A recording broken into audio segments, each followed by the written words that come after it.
Struggling cowboy found female Seminole Outcast tied to a tree. The sign said, "The whites call it." The sun was sinking behind the distant ridges, painting the sky in streaks of orange and purple. Ethan Crow wiped the sweat from his brow and let out a low whistle. The land around him stretched wide and wild, with tall grasses that whispered in the wind and jagged rocks that jutted out like broken teeth. This part of the frontier was harsh. Water was scarce, the sun burned hot by day, and nights brought a chill that cut through even the thickest coat. Ethan had been riding for hours. His horse, a brown mare named Dust, snorted and stomped at the dry ground. The cowboy had been traveling alone for weeks, trying to find work, water, or even a sign of other settlers. Times were hard, and the frontier did not forgive weakness. His hat was tilted low, hiding tired eyes, and the leather of his coat was cracked from sun and sweat. Yet, despite all of it, Ethan carried himself with a quiet stubbornness, the kind of stubbornness that kept people alive in places like this.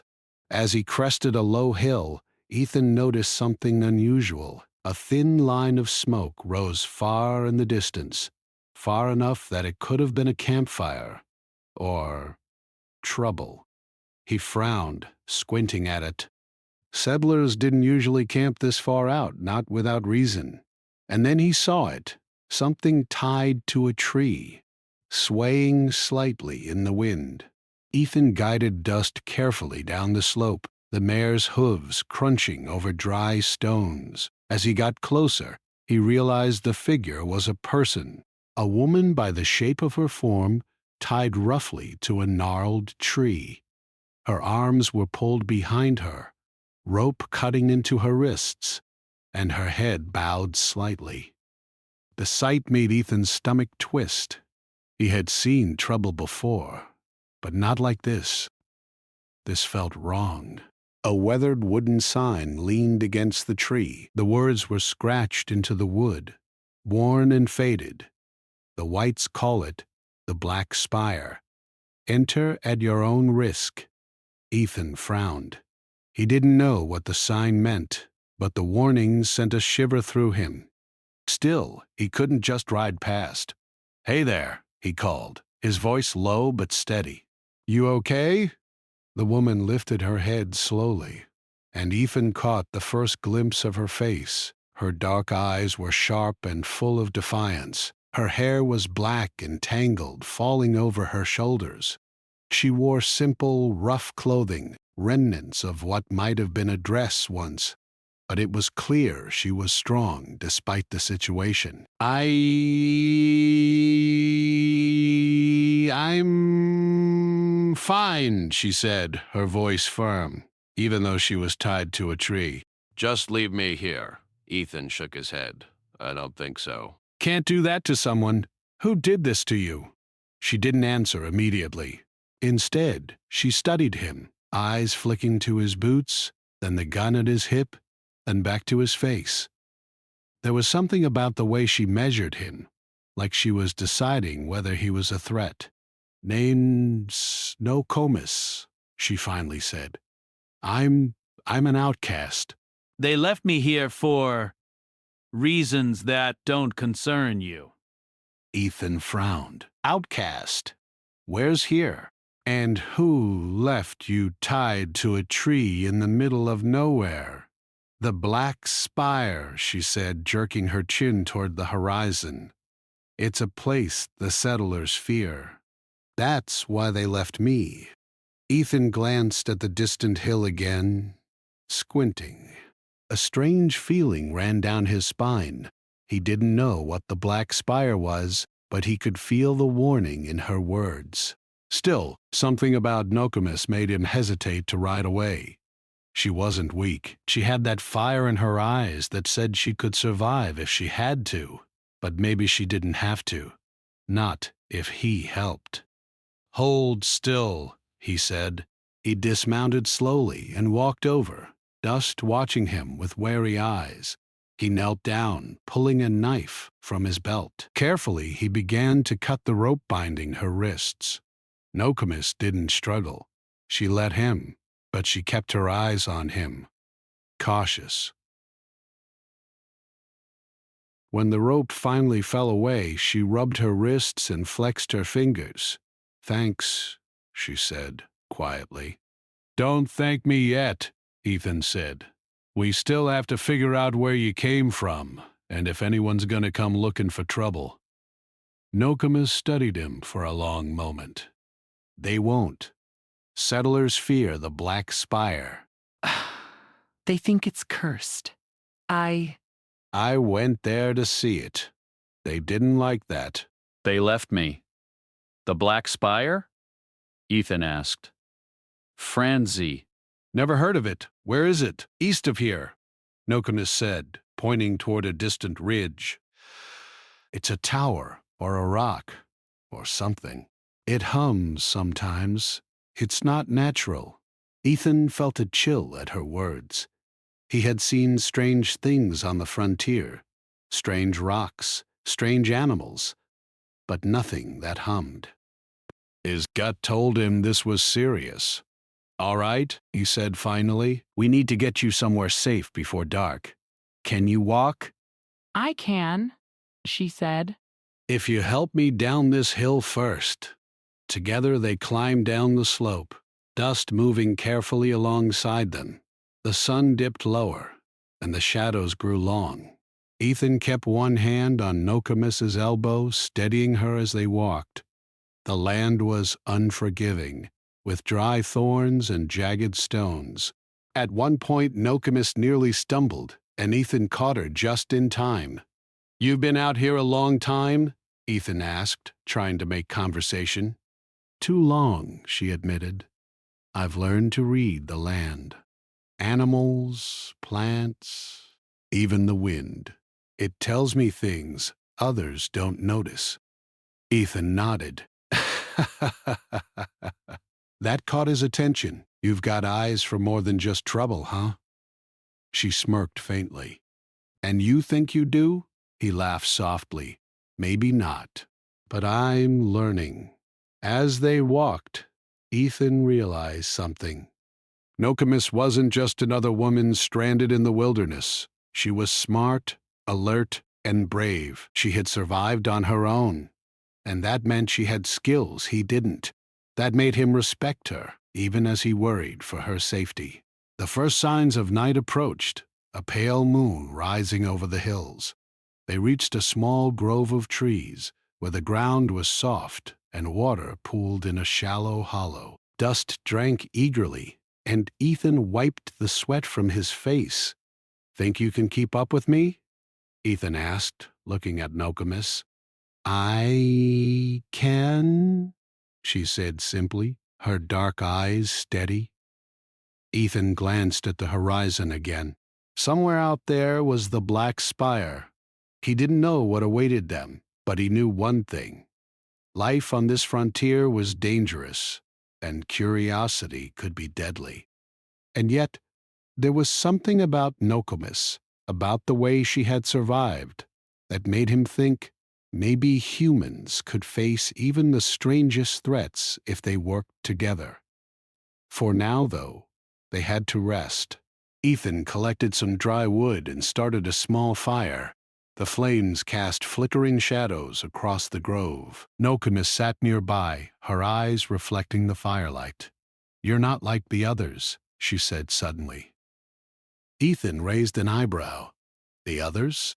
"The settlers. They fear anything they don't understand. They leave people like me for dead." Ethan looked at her quietly. "Maybe. But sometimes the ones who survive aren't the strongest. They're the ones who keep going. They're the ones who think and fight and don't give up." Nokomis smiled faintly. "Then I guess we're alike in that way." The fire crackled. Dust snorted, and the wind carried the scent of dry grass and earth. Ethan felt a strange sense of calm. He didn't know what the Black Spire was or what dangers lay ahead, But he did know one thing. He had found someone worth trusting, someone who could survive where most others would fail.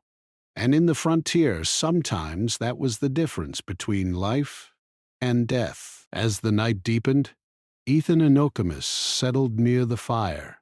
The stars blinked above them, endless and cold, yet somehow welcoming. Somewhere in the darkness, the black spire awaited, silent and humming.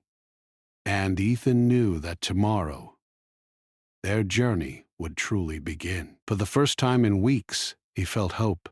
The next morning, the sun rose in a pale pink haze, cutting through the chill of dawn. Ethan stirred by the fire, rubbing his eyes and checking Dust, who had spent the night quietly grazing nearby. Nokomis was already awake, stretching her arms and scanning the horizon. There was a calm determination in her movements that told Ethan she had faced hardship before. "Ready to move?" he asked, gathering his pack. "Yes," Nokomis replied simply. She lifted her worn cloak over her shoulders and adjusted the small satchel at her waist. "The black spire waits, and I want to reach it before anyone else notices me." Ethan frowned. "Before anyone else notices you? You mean trouble?" Nokomis nodded. "Settlers fear it. That's why I was left. But others? Mercenaries, hunters, or worse. They might come. The spire, it holds power, things humans weren't meant to find easily." Ethan's brow furrowed. "Power sounds dangerous." She shrugged. "Everything dangerous is worth seeing. You'll understand when we get there." Ethan shook his head. "I've been in danger before, but danger with an unknown. Now that's a different story." Dust pawed the ground impatiently, ready to move. Ethan helped Nokomis onto her feet, and the two of them started walking east toward the distant ridge where the black spire supposedly stood. The land stretched endlessly, rolling hills covered in tall, dry grass. Here and there, twisted trees with gnarled branches rose from the earth like warning signs. The wind carried whispers through the grass, and sometimes Ethan thought he heard faint sounds that weren't just the wind. Hours passed. Ethan kept an eye on the horizon, and Nokomis scanned the ground and sky as if reading messages only she could see. She pointed out hidden water pools and edible roots, explaining how settlers missed things that the land freely offered. "You've got sharp eyes," Ethan said. "Most people would have walked past those roots 100 times without noticing." "I've had to survive," Nokomis said. "The land teaches you things. You only survive if you notice them." Ethan nodded, impressed. "I've survived too, but in my own way. I ride, I shoot, I move fast. Guess we make a good team." Nokomis smiled faintly but didn't reply. She was watching the horizon again. As the sun climbed higher, the terrain grew harsher. Rocks jutted from the earth and the wind blew hotter. They came across a small, dry creek bed littered with bones of animals that hadn't made it through the summer. Dust hesitated, sniffing the air. "Something's off," Ethan muttered. "Stay close," Nokomis nodded, her hand brushing the small knife at her waist. The knife looked simple but deadly in her grip. "Sometimes danger comes without warning," she said. "The land tests you." Ethan kept his hand near his revolver. They continued cautiously, every step measured. Then, in the distance, a low growl echoed through the rocks. Ethan froze. Dust whinnied, backing slightly. "Stay calm," Ethan whispered. "Could be wolves." Or worse. From the shadows of the rocks, a pair of glowing eyes appeared, followed by another and another. A pack of large, mutated wolves emerged, their fur matted and dark, their teeth long and sharp. They circled, clearly hungry and confident. Ethan swallowed hard. Looks like they want us for breakfast. Nokomis stepped forward slightly, holding her knife low but steady. Not if we make them think twice. Ethan nodded. He grabbed a handful of stones and tossed them near the pack, hoping to scare them off. The wolves growled, but didn't retreat. Dust stomped, snorting, as if warning them not to come closer. Ethan raised his revolver. We have to move fast. Follow me. They ran across the creek bed, dodging rocks and low branches. The wolves chased for a few moments, but Nokomis used her knowledge of the land. She led Ethan toward a narrow gap between rocks, a place too small for the wolves to follow. The pack skidded to a halt, growling and snarling before retreating into the shadows. Ethan exhaled heavily. Good thinking. Nokomis didn't smile. The land teaches lessons. Remember them, or it kills you. They paused to rest, drinking from a small waterhole Nokomis had found. Ethan watched her closely. She was more than tough. She was smart, aware, and fearless in ways he admired. "You've been left to die before," he said quietly, "but you survived." "How?"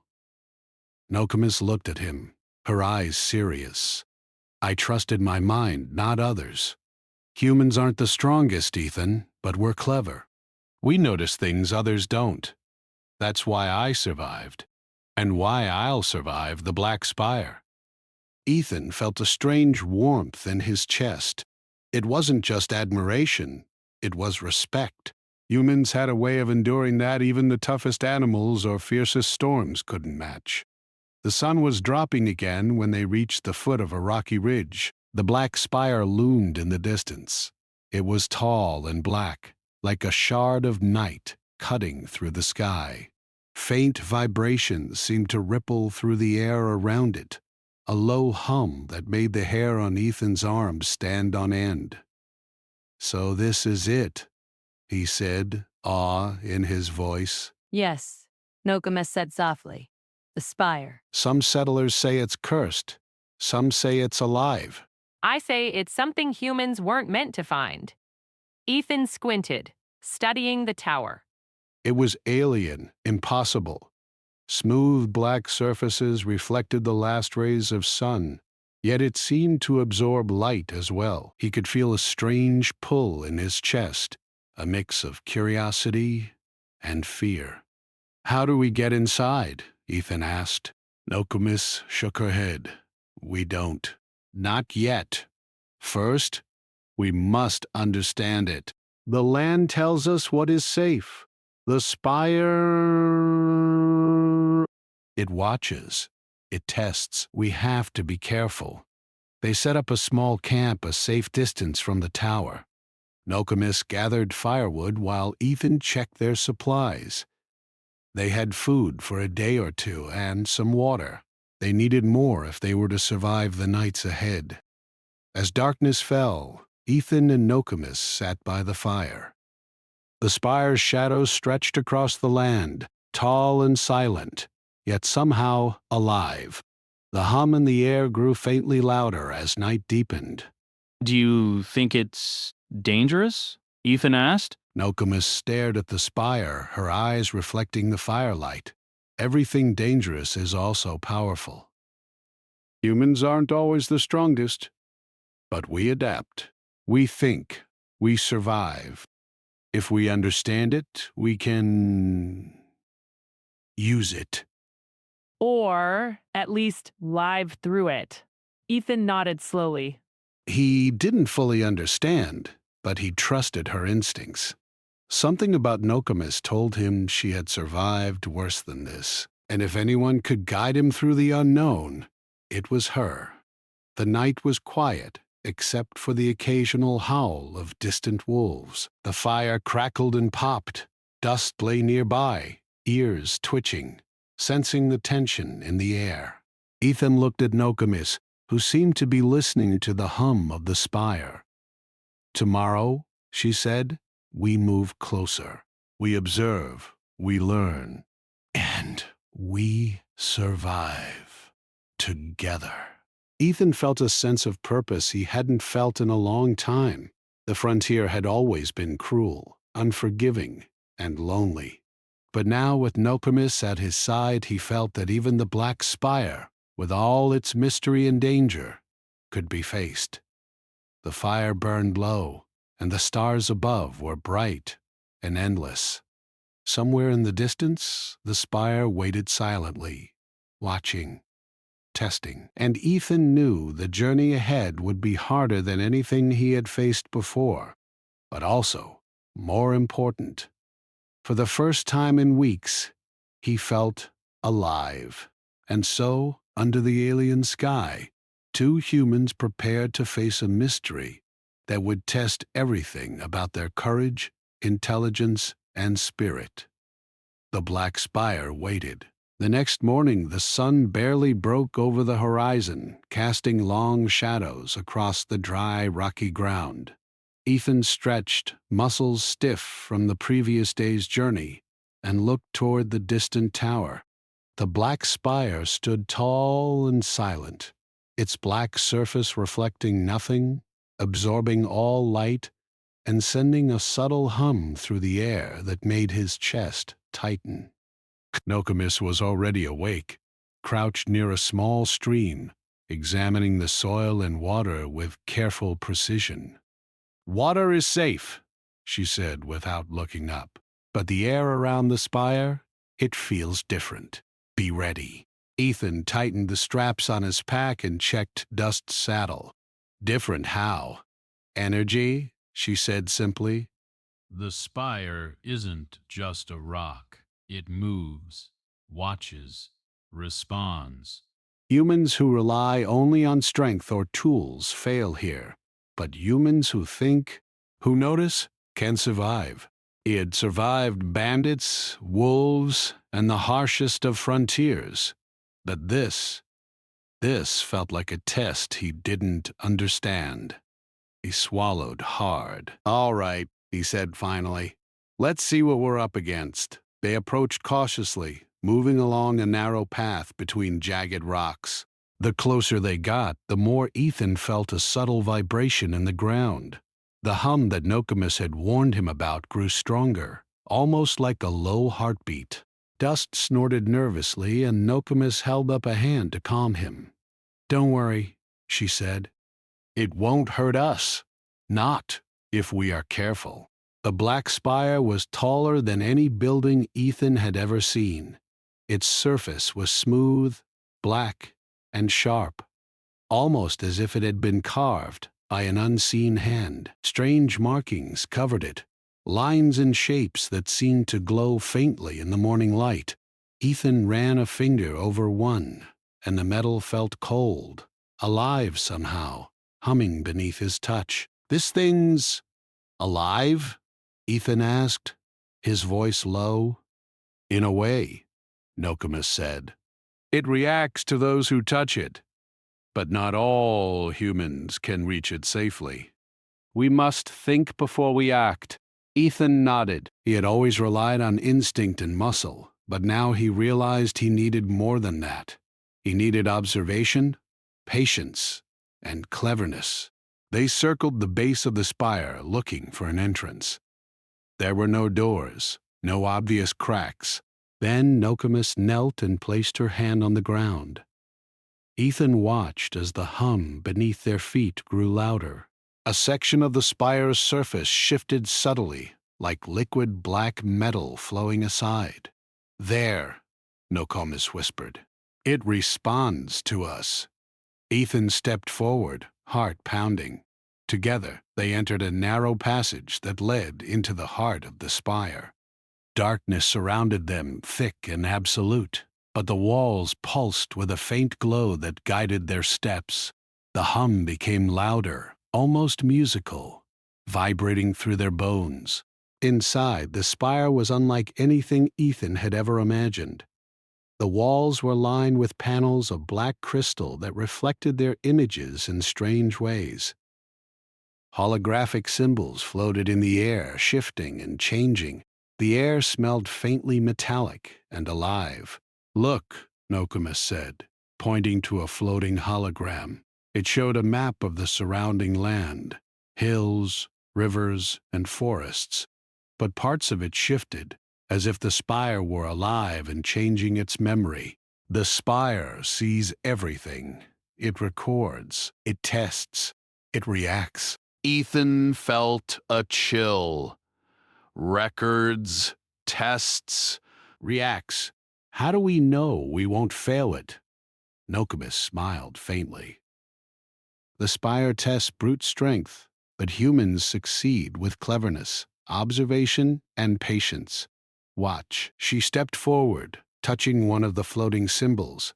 The symbol shifted and rearranged itself, forming a new shape. A faint door opened in the far wall, barely visible. Nokomis gestured for Ethan to follow. The next room was enormous. The floor seemed to float above a deep black void, but their feet felt solid. Strange machinery hummed quietly, but it was clearly designed for intelligent beings rather than brute force. Holograms of stars and planets rotated in the air, showing positions and movements Ethan could barely comprehend. Everything here. It's a test, Nokomis said. The spire watches, waits. It gives rewards to those who think and challenges to those who rush. Ethan's jaw tightened. Then we think together. They moved deeper, careful to observe every shift in the spire's energy. Some symbols responded to touch, while others reacted only to proximity. Nokomis explained each subtle change as they moved, showing Ethan that observation and patience could reveal paths where brute force failed. Suddenly, the hum grew louder, and the floor beneath them shifted slightly. Panels of the walls glowed red. Ethan froze. What now? Nokomis placed a hand on his shoulder. Don't panic. The spire tests fear. It wants to see if we act recklessly. Ethan took a deep breath and studied the room. The floating symbols pulsed in patterns, and he realized something. It's a sequence, he whispered. We have to touch them in order. Nokomis nodded. Exactly. Humans can see patterns, adapt, learn. Others fail because they rely only on strength. Watch me first. She moved carefully, touching the symbols in a precise sequence. The red glow receded, and a platform rose from the floor, leading to another chamber. Ethan followed, feeling both awe and nervousness. Every step they took seemed to test their intelligence and courage. The next chamber was filled with strange objects, floating orbs of light, panels that responded to thought rather than touch, and a faint holographic map of the planet. Ethan reached out to touch one orb, and it pulsed brightly before rearranging itself into a shape he recognized. A map of nearby valleys and rivers. This This is incredible, he whispered. It's like the spire is teaching us. Nokomis nodded. Not teaching, testing. Only humans can pass because we adapt. We notice, we think, we survive. That is our power. As they moved deeper, the spire's tests became more subtle. A corridor shifted under their feet, forcing them to use balance and observation. Panels displayed illusions of danger. Wolves, fire, cliffs, but careful study revealed them to be holograms. They navigated them safely. Hours passed, though it felt like minutes. Ethan realized that the spire wasn't just a building. It was alive in ways he couldn't fully understand. It tested patience, cleverness, teamwork, and courage. And he realized something else. Humans, though weaker than many creatures or machines, had something unique: intuition, creativity, and resilience. Finally, they reached a chamber unlike the others. It was open, vast, and the ceiling disappeared into shadows above. In the center was a glowing platform covered with symbols and panels that pulsed gently. The hum was softer here, almost welcoming. Nokumi stepped forward and placed her hand on the platform. Light spread through the chamber, and a voice, soft, alien, and melodic, echoed in their minds. Humans, clever, curious, enduring. You have been tested. Few survive because few think beyond strength. You adapt. Ethan looked at Nokomis, eyes wide. It's speaking to us? She nodded slowly. It recognizes us. It sees our minds, our choices. That's why we survive. That's why humans endure where others fail. A panel in the center opened, revealing strange tools, devices, and knowledge beyond Ethan's understanding. Maps of stars, energy charts, and alien technology floated above it. Nokomis reached out, touching one hologram, and it responded to her thoughts, expanding into an image of distant lands and hidden resources. This is... Everything, Ethan whispered. All the settlers feared it, and here it is, waiting for those who can think. Nokomis smiled faintly. Exactly. Humans are not the strongest, not the fastest. But we can solve problems, adapt to unknown challenges, and survive where others cannot. That is why the Spire allows us in. Ethan nodded slowly, understanding dawning. He had faced danger with guns, with horses, with grit. But this was a test of mind, courage, and teamwork. And humans, clever and adaptable, could succeed where others failed. As they left the chamber, Ethan felt a renewed sense of purpose. The Black Spire was not just a mystery. It was a challenge, a proving ground, and a treasure trove of knowledge. And humans, working together, could rise above even the strangest threats. Outside, the sun was low, casting long shadows across the land. The spire pulsed faintly, as if acknowledging their presence. Ethan and Nokomis emerged side by side, stronger, smarter, and more confident than when they entered. We did it, Ethan said quietly. Yes, Nokomis agreed. But this is only the beginning. The Spire has more tests, and others will come. We must be ready. Ethan looked toward the horizon. Humans were fragile in many ways, but in spirit, in courage, and in adaptability, they were unmatched. The frontier had tested him before, but the Black Spire had shown him something new. Humans were special, not because of strength or firepower, but because of heart, mind, and determination. And together, they would face whatever came next. The sun had barely risen when Ethan Crow stirred, pulling his coat tighter around him. The cold morning air carried the scent of dust and metal, a strange combination that made him tense. Dust pawed at the ground nearby, impatient to start moving. Nokomis was already awake, crouched at the edge of a cliff that overlooked the valley surrounding the Black Spire. Her eyes were sharp, scanning the distant horizon. "They're coming," she said quietly, without turning. Ethan frowned. "Who's coming?" "Hunters. Settlers who don't like humans challenging the Spire. Mercenaries who want to take what we've found." "They'll come for the tower," Nokomis said, her voice steady. Ethan felt a chill run down his spine. He had survived bandits and wild animals, but the thought of humans coming armed for power, human greed, made him uneasy. He checked his revolver and tightened his belt. "Then we'd defend it. Together." Nokomis nodded. "Yes, but we must use our minds, not just guns."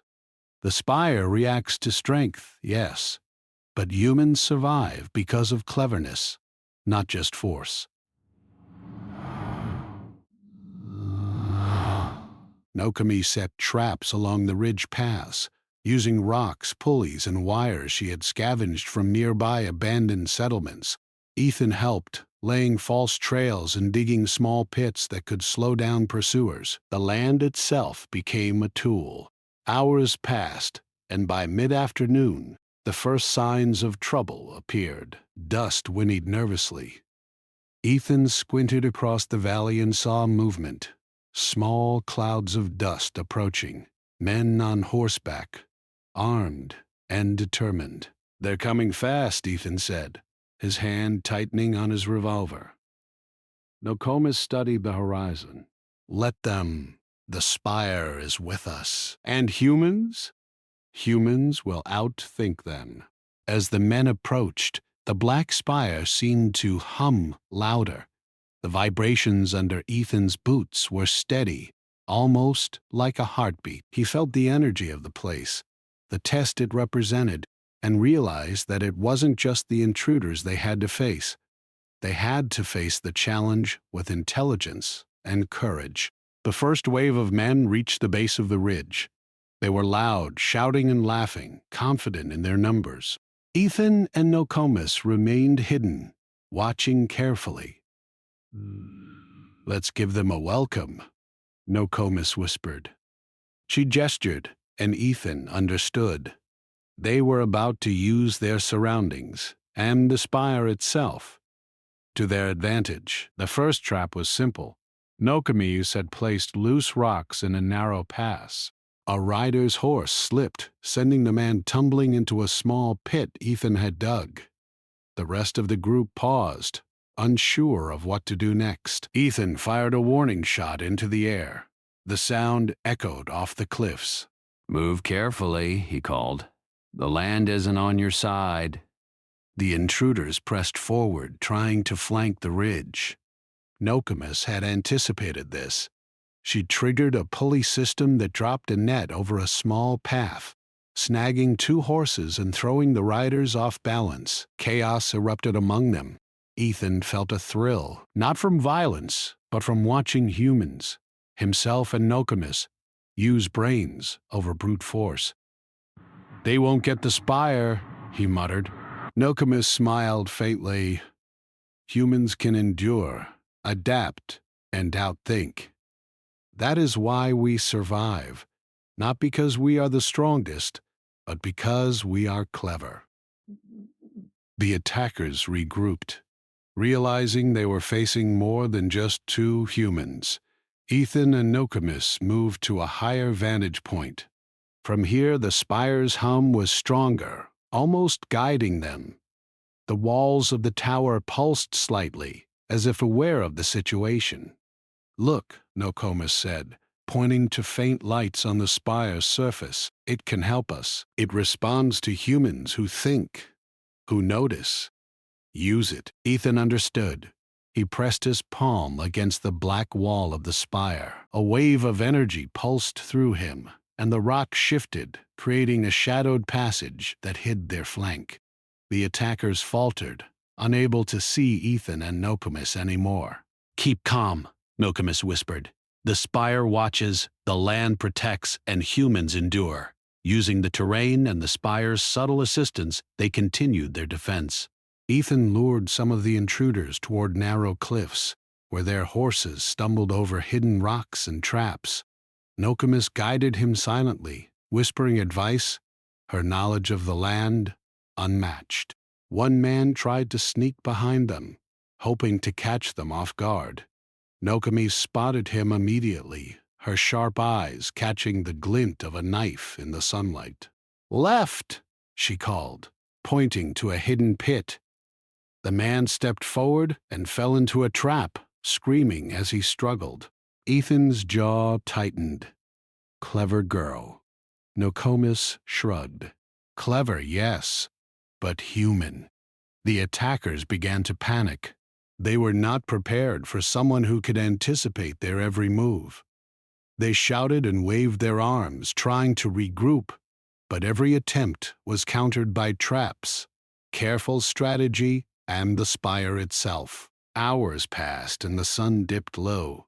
The attackers finally began to retreat, their morale broken, their horses exhausted. Ethan and Nokomis remained on the ridge, watching as the last of them disappeared over the horizon. Ethan exhaled, relief flooding him. We did it. Nokomis nodded, but her eyes remained on the spire. It was more than us, she said. The spire helped.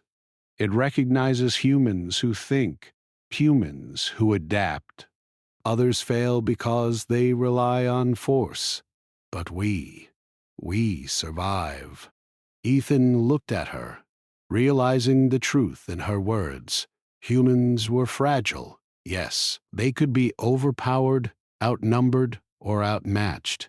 But they had something no one else had: creativity, cunning, and the ability to learn and adapt.